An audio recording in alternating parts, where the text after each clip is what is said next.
Hi வணக்கம், நான் விஜய். இன்னைக்கு நம்ம எந்த மூவி ரிவ்யூ எடுக்க வந்திருக்கோம்னு பார்த்தீங்கன்னா, நம்ம விஜய் ஆண்டனி நடித்த மார்கன் மூவி தான். ஸோ இதில் அக்கா பையனும் நடிச்சிருக்காங்க. இது ஒரு த்ரில்லரான மூவி. ஸோ ஆடியன்ஸை கேட்டு தெரிஞ்சுக்கலாம் வாங்க படம் எப்படி இருக்குன்ட்டு.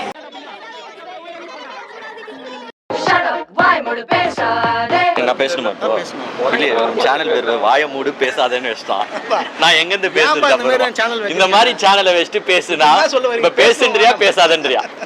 அதுவும் வாய மூடு பேசாது தங்கம் அப்படியே சொல்லிட்டே. நான் தான் சொல்லக்கூடாதுன்னு நினச்சேன், சொல்லிட்டு அதே தான். ஆக்சுவலி மார்கன் மூவி ரொம்ப நல்லா இருந்தது. மார்கன் படம் பார்த்துட்டு வரேன். படம் வந்து பார்த்தீங்கன்னா அது ஒரு கிரைம் த்ரில்லர். நீங்கள் அவங்க ரிலீஸ் பண்ண ஃபுட்டேஜில் பார்த்துருந்தீங்கன்னா ஒரு பொண்ணோட பணம் வந்து குப்பத்தொட்டியில் கிடைக்கும். ஸோ விஜய் ஆண்டனி வந்து யார் கொலை பண்ணா அந்த கில்லரை கண்டுபிடிக்கிறது தான் படத்தோட ஸ்டோரி. மார்கன் ஒரு டீசெண்டான வாட்ச் மூவின்னு சொல்ல முடியும். ஒரு சைக்கோ த்ரில்லர். எந்த படமும் வந்து பார்த்தீங்கன்னா சைக்கோ த்ரில்லர் படம்லாம் சக்ஸஸ் ஆகணும்னா சைக்கோ ஆனதுக்குள்ள கில்லர் வந்து சைக்கோ ஆனதுக்குள்ள ரீசன் வந்து ஸ்ட்ராங்காக இருந்துச்சுன்னா செம்ம சக்ஸஸ். உதாரணத்துக்கு ஒரு போர் தொழில் சொல்லலாம், ராட்சசன் சொல்லலாம், ரீசன் வந்து ஸ்ட்ராங்காக இருக்கும். அது மாதிரி இந்த படத்தையும் வந்து ஒரு சரியான ரீசன் சொல்லியிருக்காங்க. அதனால அந்த படம் வந்து பார்த்தீங்கன்னா ஒரு டீசென்ட் வாட்ச் மூவியாக போச்சு. க்ரைம் த்ரில்லர் பார்க்குறவங்க வந்து தாராளமாக வந்து இந்த படம் வந்து பார்க்கலாம். உண்மையாக சொல்கிறேன், படம் வந்து ஒர்த்து வாட்சி. ஆக்சுவலி நல்ல ஒரு மிஸ்டாலிக்கல் அண்ட் ஸ்டோரி, க்ரைம் ஸ்டோரி மாதிரி இருந்தது. உங்களுக்கு ஃபர்ஸ்ட் ஆஃப் கொஞ்சம் லேகாக போகிற மாதிரி இருந்தது உங்களுக்கு அங்கங்கே. ஏன்னா இதில் இன்னொரு பையன் ஒருத்தன் இருப்பான், அவனுக்கு ஒரு அமானுஷ பவர் இருக்குது. ஸோ அந்த பையனோட ஹெல்ப்பை யூஸ் பண்ணிட்டு எப்படி கண்டுபிடிக்கிறாருன்னா படத்தோட ஸ்டோரி. படத்தை பொறுத்தவரை வந்து பார்த்தீங்கன்னா இது வந்து விஜயாணி படமே இல்லை, விஜயாணி அக்கா பையனுக்கான எடுத்த படம்.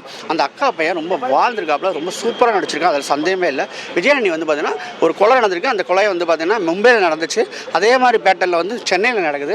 யாராக இருக்கும் நம்ம கண்டுபிடிப்போம்னு சொல்லிட்டு அவர் அங்கேருந்து வர்றாரு. ஸோ இதுதான் அவருடைய ரோல். அதில் அவர் என்ன பண்ண முடியுமோ அதை பண்ணியிருக்காப்புல. ₹200 வந்து பக்கா வர்த்து வாட்சா, டைட்டன் வாட்ச் தெரியும், அதுதான் வர்த்து வாட்சுப்பா. இது புதுசாக சொல்லல, இங்கிலீஷ்ல பேசுறாங்க.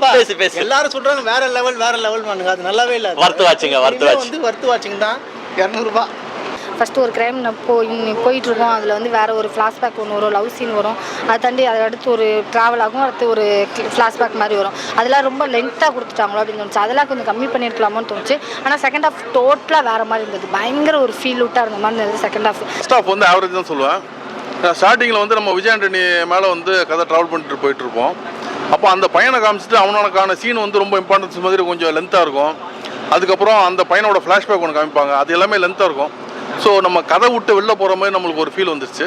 ஸோ அந்த ஒரு போர்ஷனை நல்லாவே ட்ரிம் பண்ணியிருந்தாங்கன்னா படம் இன்னும் கொஞ்சம் இன்ட்ரெஸ்டிங்காக இருந்திருக்கும். வழக்கம் போல் விஜயாணி படத்தில் குத்து சாங்கு, ஒரு ஹீரோயினோடைய சாங்ஸு அந்த மாதிரிலாம் எதுவுமே இல்லை. அழகாக சைக்கோ த்ரில்லர் படத்துக்கு என்ன தேவையோ அதை டீசெண்டாக கொடுத்துருக்காங்க. கண்டிப்பாக சொல்கிறேன், இது வந்து டீசென்ட் வாட்ச்.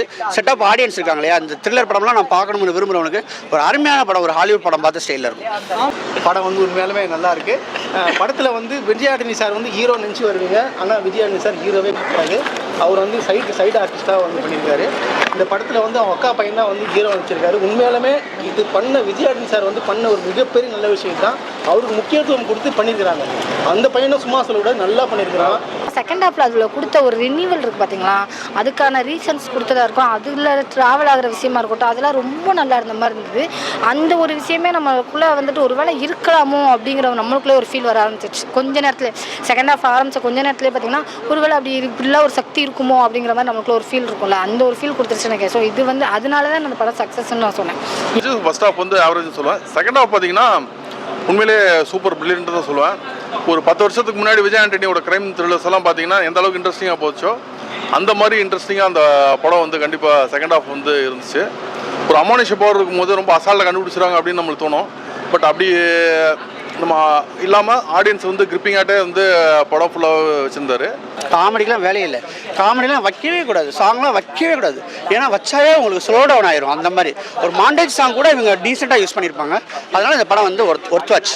அப்புறம் வில்லனையும் காட்டுறாங்க. வில்லனுக்கு ஒரு முக்கியமான ஒரு கேரக்டர் இருக்குது. படம் வந்து உங்களுக்கு சீட்டேஜில் செகண்ட் ஹாஃப்லேருந்து பயங்கர த்ரில்லிங்காக இருக்கும்.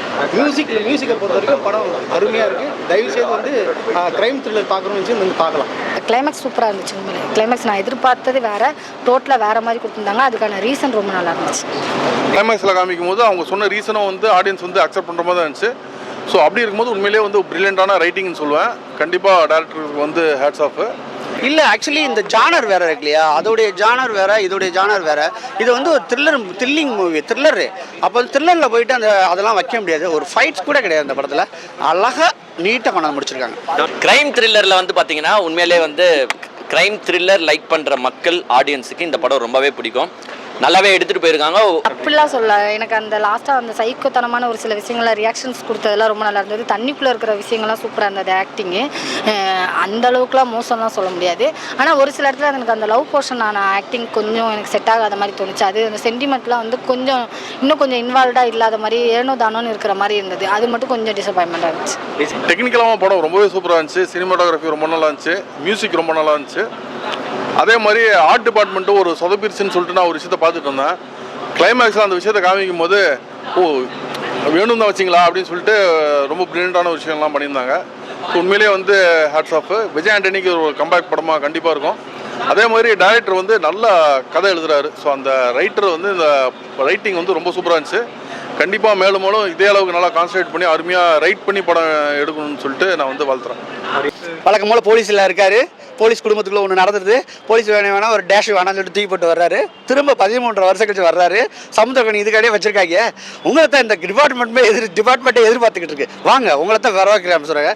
அதெல்லாம் விடுங்க. கேஸ் எங்க ஃபைல் எங்க அப்படின்னு கேட்குறாரு. அதே தான் நீங்கள் சண்டை பேட்டுறது. ஒரு சாட்டிஸ்ஃபேக்ஷன் என்னன்னா, கிரைம் த்ரில்லரில் யார் கொலை பண்ணுறாங்க அப்படின்றத ஆடியன்ஸ் கெஸ் பண்ணிட்டானா படம் வேஸ்ட்டு. கெஸ் பண்ண முடியாத அளவுக்கு இந்த படத்தை எடுத்துட்டு போயிருக்காங்க. லாஸ்ட்டாக அவங்க ரிவீல் பண்ணுற வரைக்கும் உண்மையிலே நமக்கே தெரியல யார் தாண்டா கொலை பண்ணாங்கன்றது நமக்கே தெரியல. அந்த அளவுக்கு சூப்பராக எடுத்துட்டு போயிருக்காங்க. So hats off to the entire team. படம் உண்மையிலே நல்லா இருக்கு.